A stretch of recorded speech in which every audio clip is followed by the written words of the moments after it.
Hey, what's up? It's Nuisha here with you, and I just pulled up the chart. I haven't looked at it. Honestly, I haven't been into the astrology for a hot minute, but I have like this really strong desire to do a reading. I feel like there's information because like the channeling and the information that's been coming through has been very strong and on point. And I don't know, for some reason, I'm getting my period, so like I just can't find the pretty. Like for some reason, when like your period's then I just can't find it. So whatever.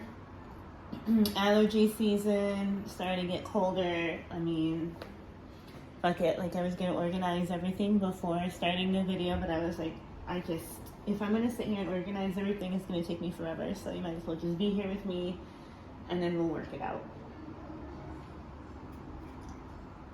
So currently we have the sun 16 degrees Libra in conjunction, or some would say loose conjunction.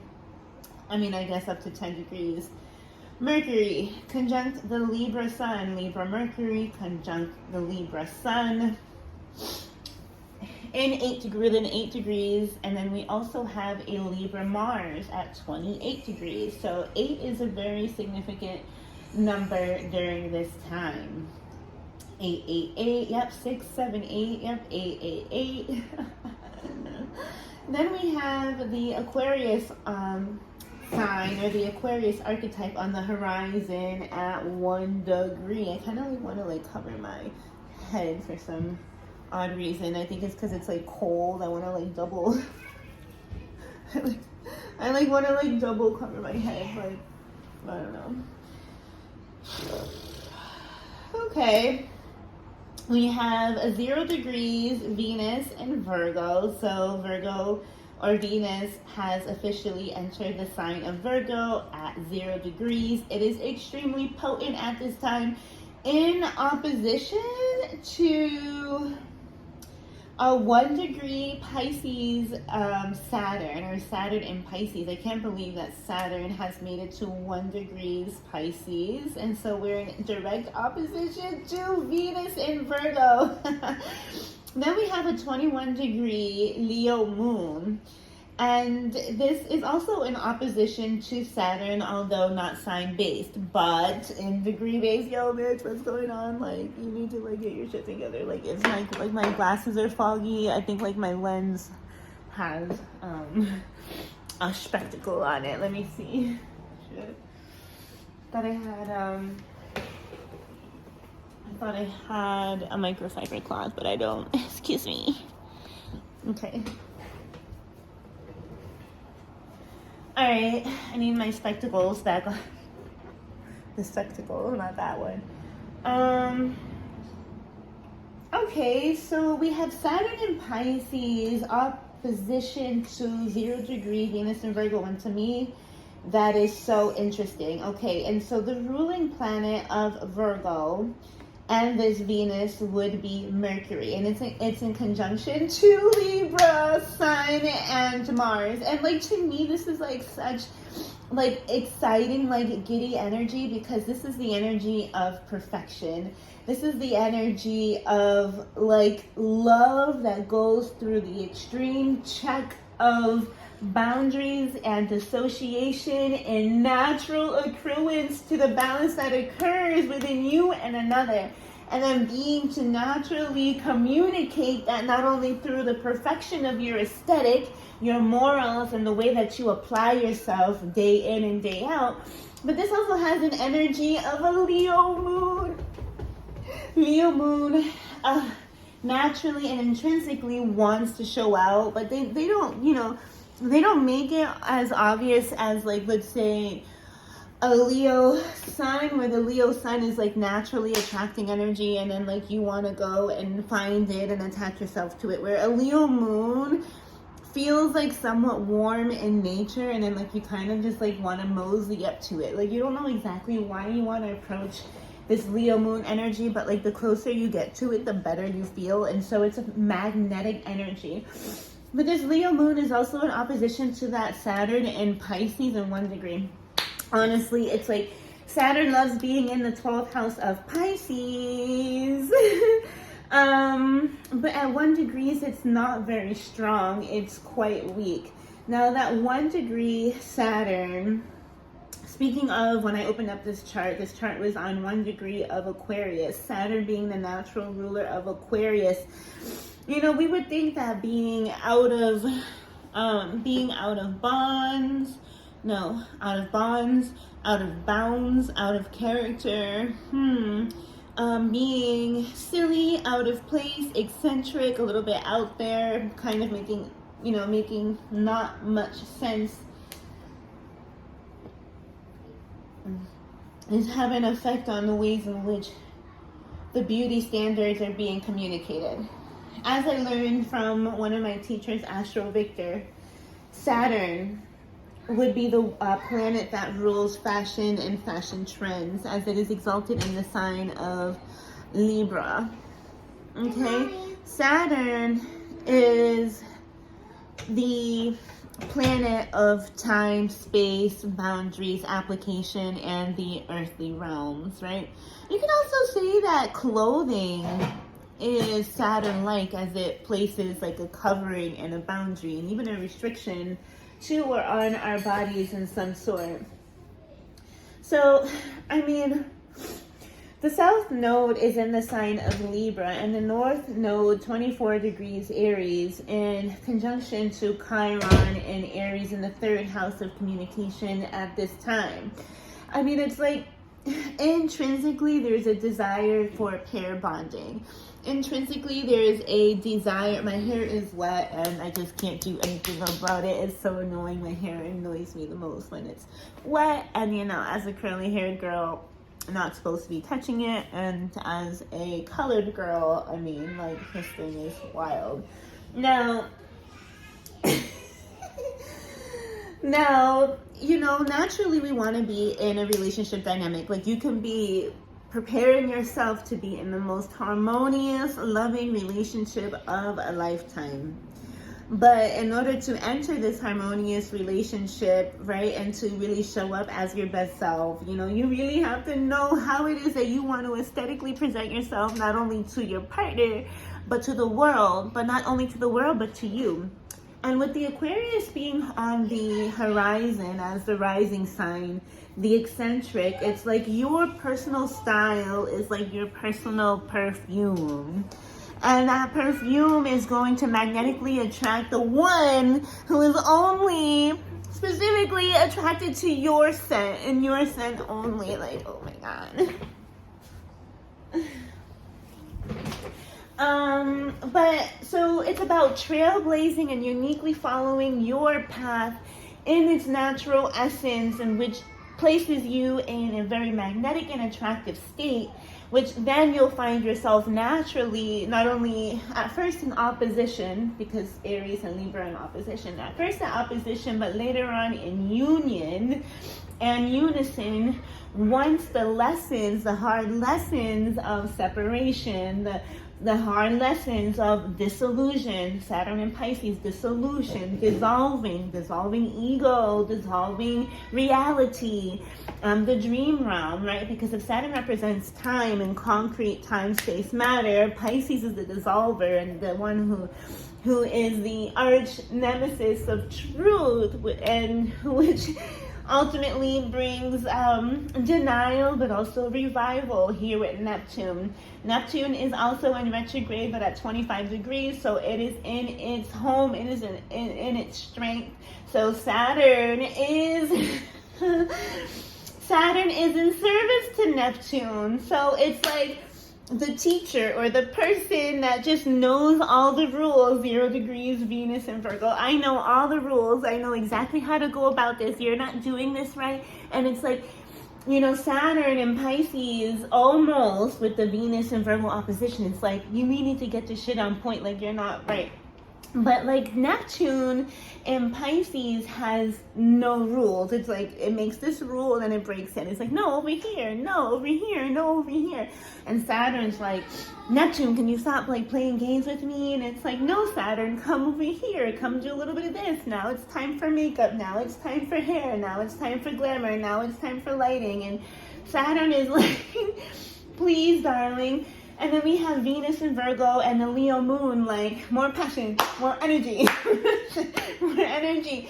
And it's all like a solo train of expression because we have the North Node conjunct Chiron and Aries. So this feels like this is a show entirely on your own. It's like a one-man band or one girl classic.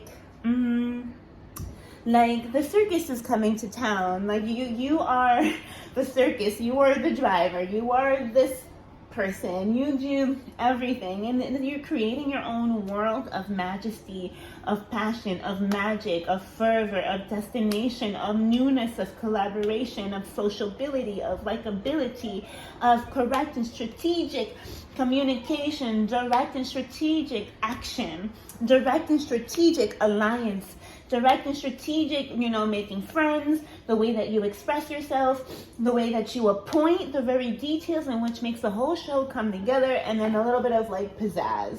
So this energy is really interesting because this is how I'm understanding it, and like what does that mean for us in the collective? Well, I think it's time to really dig down and find the beauty and the internal intrinsic value in which you hold, right? That in unison or in comparison, or when someone else looks at it, it looks like aesthetic perfection and balance. But when you look at it, and when you experience it, it is chaos, it is magic, it is movie, it is thrill, it is candy, it is color, it is crying, it is drama, it is fear, it is horror. Like your world, your magic world is gravitating and magnetizing larger structures that want to beam down into this tiny world of existence where you are the only one who is currently residing in it. But because you are residing in this existence and you are playing the tuba and the drum and the cymbals, it's like this world, this reality, this action-packed film is really calling in other people, places, and things who want to participate in your movie, who want to participate in your film, who want to participate in your masterpiece. Now, this is, this is an area in which you have to be very careful, right? Because as you are enacting this individual script where you are playing all the pieces, all the parts, because only you know the script in perfection, only you know the story in perfection. So when they say, like, if you want something done right, you do it yourself, right? If you want to do something right, you do it yourself. And so you've spent the time taking on all the roles in which you think others should be playing, and then you have been perfecting the shit out of it and acting it out. And in this act of perfection, in this act of acting it out, people are gravitating towards the roles in which you seek to employ, in which you seek to fulfill. So it's like a major roll call, and it's like, this is Leo Libra, it's star energy, but with Aries North Node, this is also trailblazing energy in which the destiny or the road in which you must embark in requires a solidarity and sovereignty to an extent which will then naturally attract natural collaborators to you without you having to do much. The first thing is natural authenticity and your ability to play all the parts in which you seek to fulfill first. Dang. Still, what does that mean? Well, your reality, your concrete reality is shifting. And you're being given a second opportunity to really pull this together. See, Jupiter in retrograde in the second decan of Taurus is like, maybe your cake is half-baked, right? Let's say you're like on a cooking show, a competitive cooking show, Taurus, Aries. You're on a competitive cooking show and you have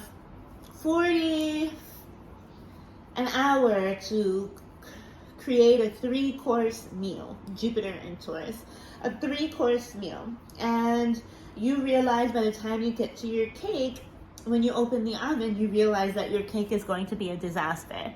And you look at the clock and you're like, oh my God, I'm running out of time. I got to completely do this cake completely over. If not, it's not going to be accepted. It's going to be disgusting and I'm going to lose. So I got to like destroy this cake. Uranus. Uranus and Taurus. Destroy the cake.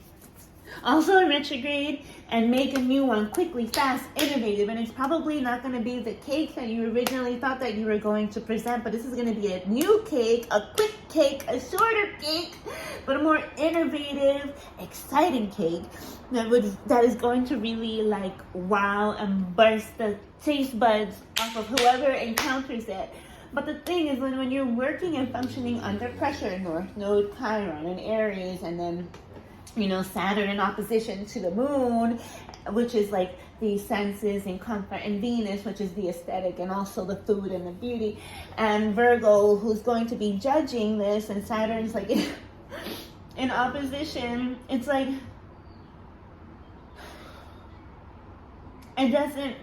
you could blow your opportunity by overthinking the parameters in which have been set for you.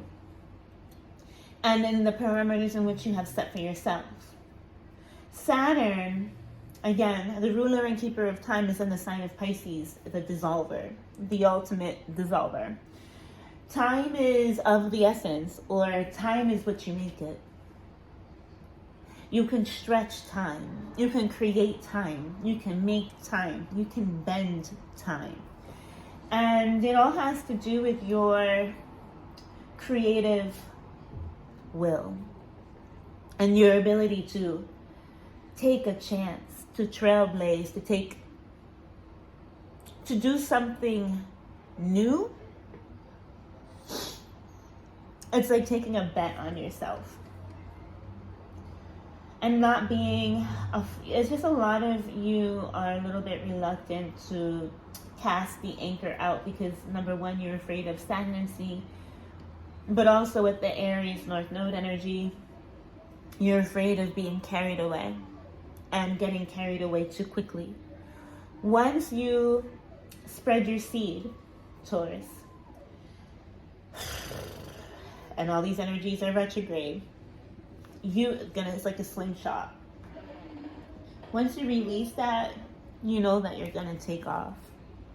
And that speed, that momentum, is a little intimidating and a bit scary, as you're going to see time warp and collapse around you as your manifestations set themselves to come into fruition. This time, without that critical mind, and this time, completely embracing unity, but also